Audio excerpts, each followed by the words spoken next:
It started out as nothing, really. Just another Saturday afternoon with the house full of voices and laughter. My son had invited a few friends over, and the kitchen was buzzing with noise and energy. I'd always loved having them around, seeing my son happy and watching them joke around like they had no cares in the world. And then there was Ryan, my son's best friend. He'd always been polite, always made a point to thank me for every meal, every invitation. I'd known him since he was a kid, and he felt almost like family. Almost. But something had changed. Maybe it was just my imagination, but over the past few months I'd noticed him watching me differently, his gaze lingering a little longer than it used to. I brushed it off, telling myself he was just being friendly, but there was a warmth in his smile that made me feel, well, younger somehow. It was silly, of course. He was so much younger than me, and besides, I was happily married, but it was hard not to notice. That afternoon, as I stood at the kitchen counter preparing snacks for the boys, Ryan walked in. The others were still in the living room, caught up in their own conversations, so it was just the two of us. He leaned against the counter, watching me with that familiar smile, and I couldn't help but smile back. "Thanks for letting us hang out here, Mrs. Carson," he said, his voice low and warm. "It's always nice here. Feels like home." There was something in his tone that made me pause. I glanced at him, trying to gauge if he meant anything by it, but his face was open and relaxed, almost innocent. Still, I couldn't shake the feeling that there was something else beneath his words. "Oh, it's no trouble," I replied, brushing a stray lock of hair behind my ear. "I'm just glad you all feel comfortable here." Our eyes met, and for a moment, the room felt strangely quiet, even though I could still hear the muffled laughter of the others in the background. I tried to ignore the sudden flutter in my stomach, but it was there, and I hated that I couldn't control it. This was ridiculous. He was just a kid, my son's best friend. I shouldn't be feeling this way. But Ryan didn't look away. His gaze was steady, almost curious, like he was seeing me for the first time. My heart raced, and I felt an odd thrill, a mix of excitement and guilt. I knew I should look away, laugh it off, say something to break the tension, but I was frozen, caught in a moment that felt both innocent and dangerous all at once. Then, as quickly as it started, the moment passed. He turned to grab a glass from the cabinet, breaking our eye contact, and the spell was broken. I let out a quiet breath, trying to steady myself. This was silly. There was nothing to it, just a harmless look, a passing moment. But as he left the kitchen, I couldn't help but feel that something had shifted, something I wasn't quite ready to admit, even to myself. The next few times Ryan came over, I couldn't help but feel that tension hanging in the air, invisible but unmistakable. I tried my best to ignore it, telling myself that I was being ridiculous, that I was reading too much into things, but it was hard to ignore the way his gaze followed me when he thought I wasn't looking, or the way his smile lingered a little too long. One evening, my son had invited a group of friends over to watch a game, and as usual, Ryan was among them. I had planned to stay out of the way, but as the night wore on, I found myself drifting toward the living room, curious about the laughter and the noise spilling out into the hallway. I peeked in, and there was Ryan sitting on the couch, his eyes catching mine across the room. The others were too engrossed in the game to notice, but Ryan's attention was fixed on me. He gave me a small, almost mischievous smile, and I felt a thrill that I couldn't explain. My face flushed, and I quickly looked away, but I couldn't deny the rush I felt. It was like being pulled into a current, and I wasn't sure if I wanted to fight it. When the game ended and most of the boys had left, Ryan stayed behind to help clean up, as he often did. It was just the two of us in the kitchen, and the silence was heavy, filled with all the things we weren't saying.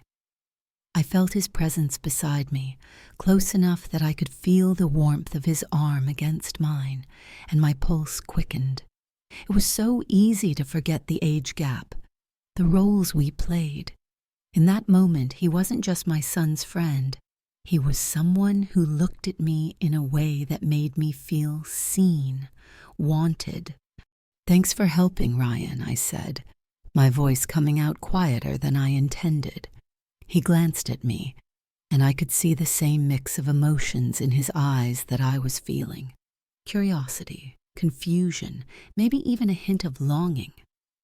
"Anytime, Mrs. Carson," he replied, his voice soft. "You know I like being here."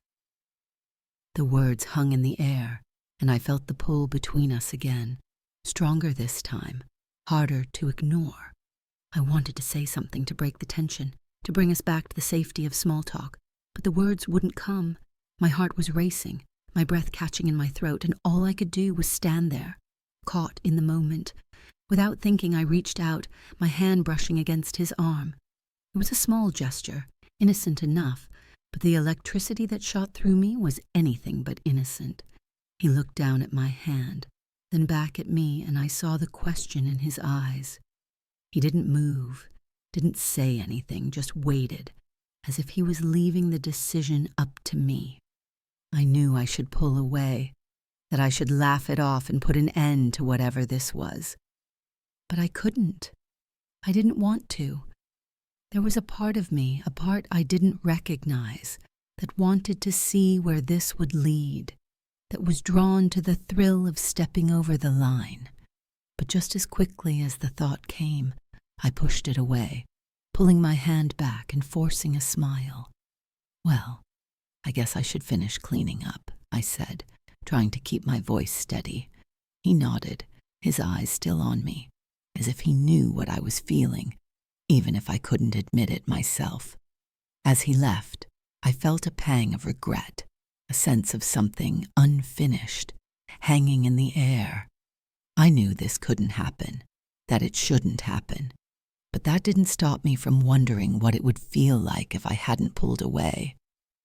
The days that followed were filled with an uneasy silence, as if a fragile balance had been disrupted, and neither of us knew how to set it right again. I'd catch myself glancing at my phone, wondering if Ryan would text, or if he was thinking about that moment in the kitchen as much as I was.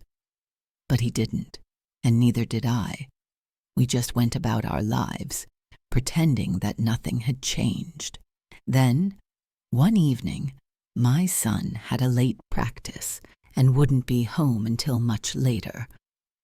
I was in the middle of preparing dinner when there was a knock at the door. I wasn't expecting anyone, so when I opened it and saw Ryan standing there, I felt my stomach flip.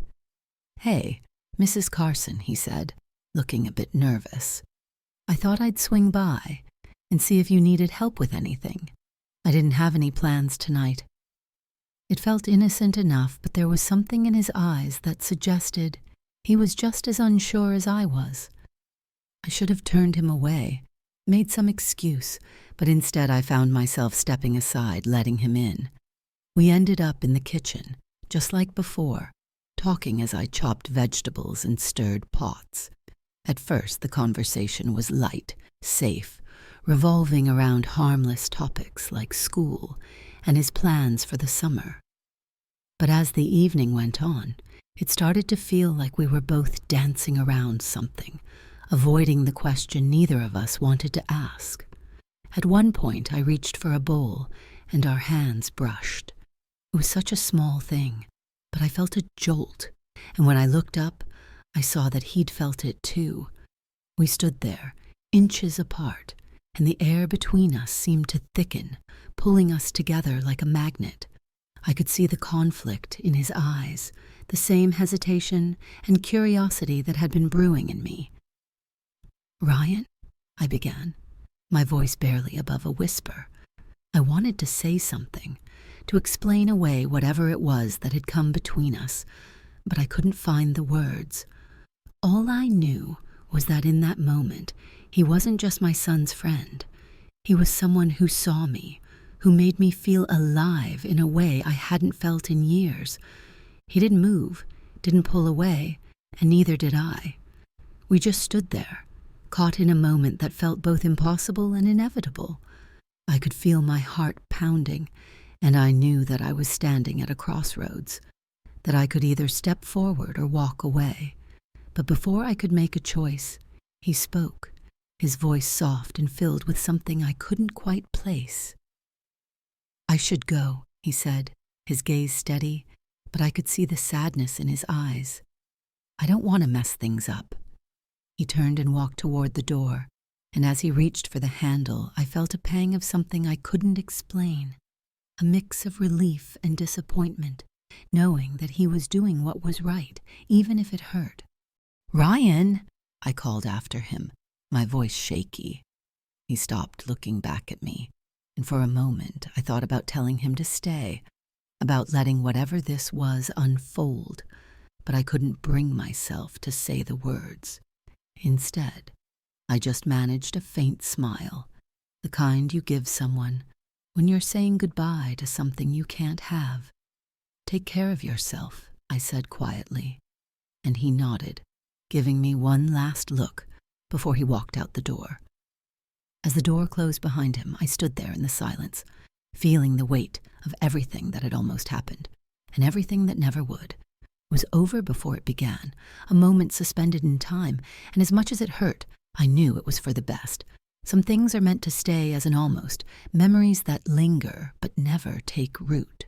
And as I turned back to the empty kitchen, I couldn't help but feel grateful for the reminder of what it meant to feel alive, even if it was just for a moment. Click on the subscribe button on the screen and check out our channel for more videos like this.